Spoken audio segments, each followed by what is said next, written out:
abari kuri chat ni mukomere cyane.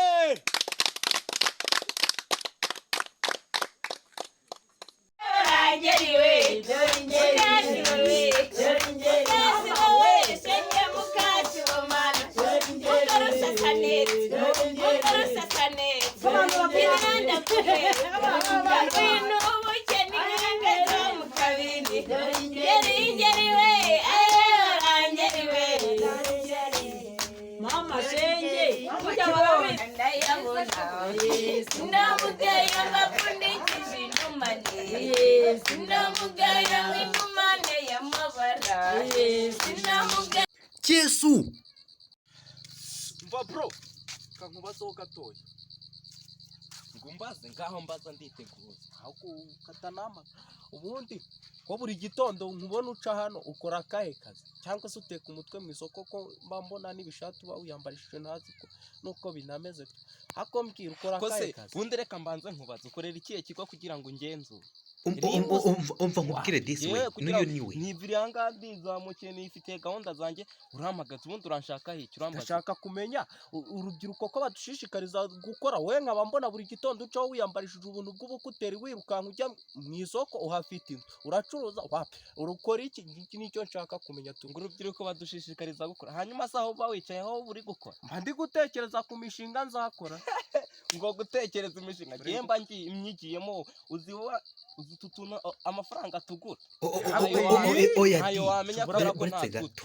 kandi ahubwo reka nkubaza nawe n'ikintu kimwe iyo uzindutse wicaye ubundi kudakora urya gute bagira ngo shishikarize imburamukoro nkawe gukura amaboko mu kazi gakora wowe bugira igitondo nkone ucari ugenda wikinishirize imburamukoro nyine nkawe wowe w'imbonamukoro ubu uri gukora iki aho ngaho mfasha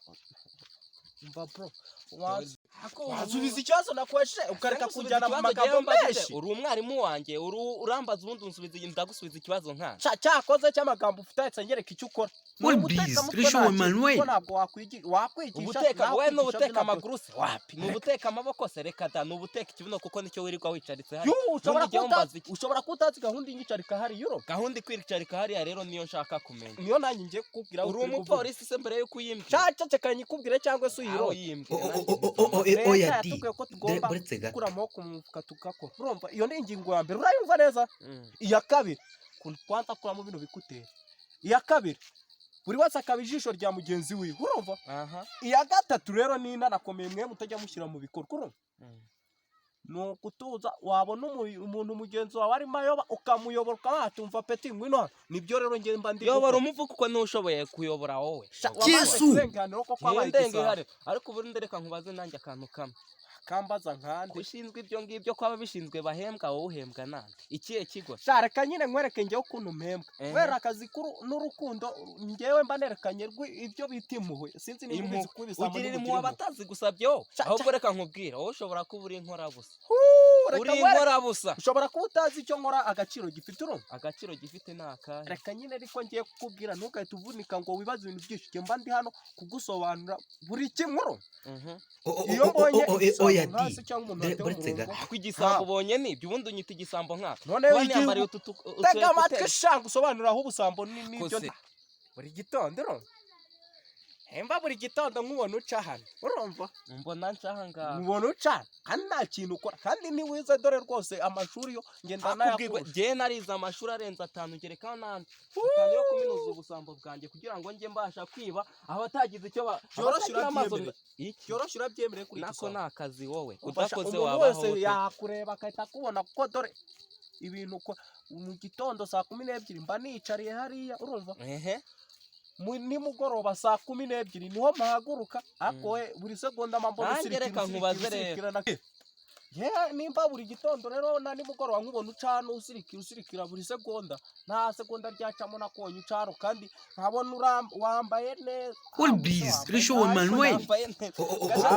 oya di buretse gato yari yivuyemo reka mbanze nkubaza wambwiye ko kuva mu gitondo uba wicaye hari kwa Kisambo Wigisambo ntabwo uri igisambo se ufitiye diplome se ufite iye PhD ikwemerera ko wowe buri gitondo ugenda nta kintu ukora ko wambara neza urya neza nk'umuntu wambaye kutera ibyo bintu sindaba PhD yanjye nuko nayigendanye naho ubundi ibyo zose mba ndika Ureka ukatande ariko Cheka oya di.